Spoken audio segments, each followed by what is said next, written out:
Hi, Peter Jones, Chartered Surveyor, author and property investor, and in this short series of videos we're thinking about property strategies, specifically flips and how we're going to find our flip properties. So the last sort of sub-strategy that we can think about is flipping to owner-occupiers. And if we're going to flip to owner-occupiers, we're looking for a different type of a property than the sort of property we'd be flipping on to investors. Why?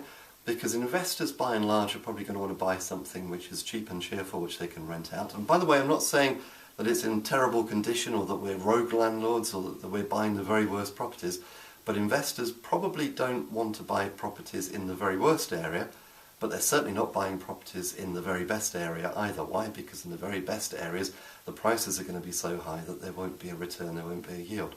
So if there was a scale of 0 to 10, they're probably buying properties around about the sort of like 4 or 5 mark, maybe even good 3s, but not the 1s and 2s, which would be the very, very worst properties. And that's probably the kind of stuff which you'd be flipping on to other investors. But an owner-occupier is going to want a better quality or a higher priced property. So on the same scale of 0 to 10, the owner-occupiers for flipping, you're probably looking at properties of around about 6 or 7. You're not looking for the 9s and 10s, and you're probably not looking for the 8s. Why? Because when properties are very high value, there's only a limited number of buyers who can afford properties which are that expensive. And so if you want to do flipping as a business, and if you want to be sure that you can sell the property on, which has obviously got to be quite a significant criteria that you're buying towards, you need to know that the property is readily saleable, because you don't want to buy a property, spend your money, and then have to hold on to it for any length of time. Speed of sale is important in order to get your funds back out and to release your profit. And also because as you hold the property, there will be costs. There's going to be the costs of council tax, there's going to be the costs of utilities. You don't want that. It's going to be eating into your profit. If you've bought the property using finance, there's going to be finance costs ticking away in the background. So you need to know that you're going to be able to sell the property quickly. So you need to understand your target market. So who are you going to flip the property to? When you understand who you're going to be flipping the property to, that can help you to decide what sort of properties you're actually looking for. If it's going to be first-time buyers, you're probably looking for, on the scale I just gave you, properties around the 6 mark. If you're going to go for second-time buyers or third-time buyers, then it may be the 7s. You need to understand that, and then you can start to finesse your search as you go through Rightmove, as you go round the agents, looking at the details that the agents give you, and get a better idea of who the property is going to be sold on to.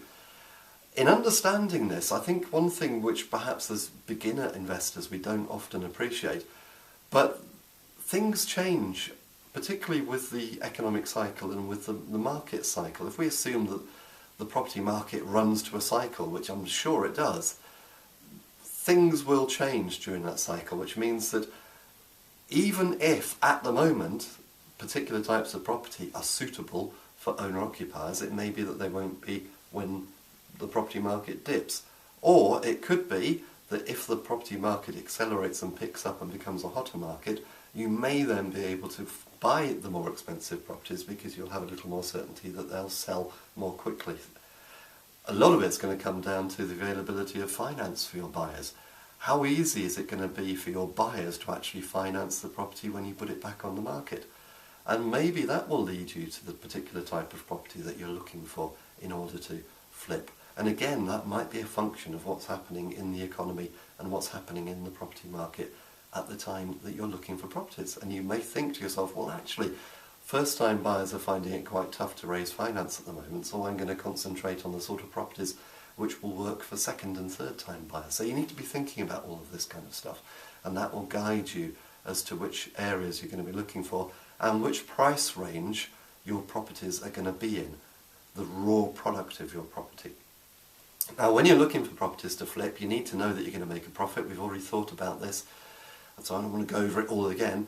But one thing which you'd be thinking about is buying it either at a significant discount or in a condition where you can add enough value, or somewhere between the two where you're getting it at a discount and you know you can add value.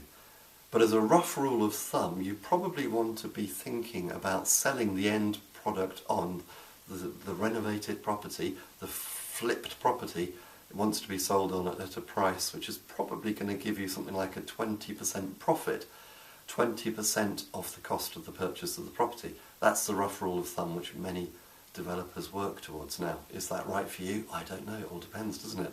How much money do you need? How much can you afford to give away? How quickly do you want to sell the property? Does that mean that you've got to stick out for a particular asking price, or can you be more flexible if you're prepared to reduce your profit? How much profit are you going to make when you do the works? Can you add more value?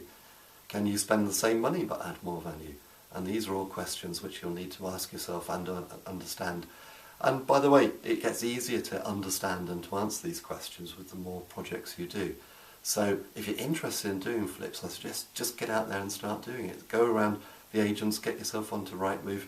If you can, do some guerrilla marketing and get yourself direct to vendor and see what opportunities come your way, because flipping can be a great thing to do.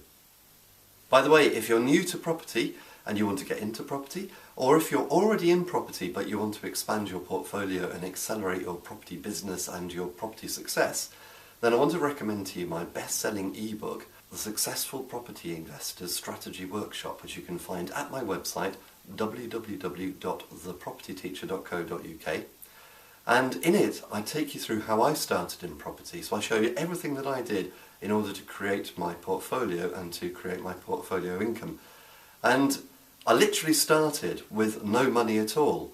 Now, sometimes when I say that, people sort of roll their eyes and say, well, that's just all hype, Peter, but it's absolutely true. I was made redundant, I didn't have any savings to fall back on. I had to start really from scratch with no money. And I'll take you through how I did that in the Successful Property Investor's Strategy Workshop, and how in my first 4 years I bought £2 million worth of property. Now, of course, I didn't stop there. I've gone on to expand my portfolio and I've bought many more properties since. But that first 4 years was really the critical period where I put into place the processes and the systems which allowed me to do what I now do, which is why my ebook covers that period, because in it I'm going to show you everything which I did right, and crucially I'm also going to show you everything that I did wrong so that you can avoid my mistakes. And hopefully by avoiding my mistakes you can actually achieve far more quickly. So you can get £2 million worth of property far more quickly than 4 years. So go over to my website www.thepropertyteacher.co.uk and click on Learning with Peter, and you'll see the link for the Successful Property Investor's Strategy Workshop. Until next time, here's to successful property investing.